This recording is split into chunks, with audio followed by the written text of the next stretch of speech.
২৫০০-এ সন্ত্রাস, চাঁদাবাজ ও দখলদারদের বিরুদ্ধে গণপ্রতিবাদ সমাবেশ অনুষ্ঠিত। NA৭১ টিভি।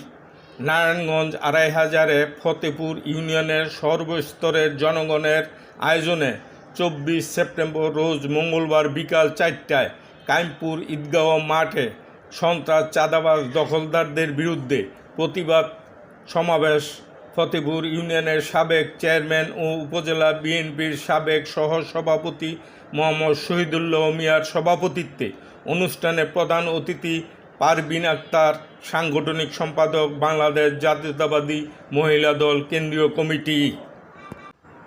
বিশেষ অতিথি নাহিদ গোলনার ইবা, সভাপতি জিসাস কেন্দ্রীয় কমিটি।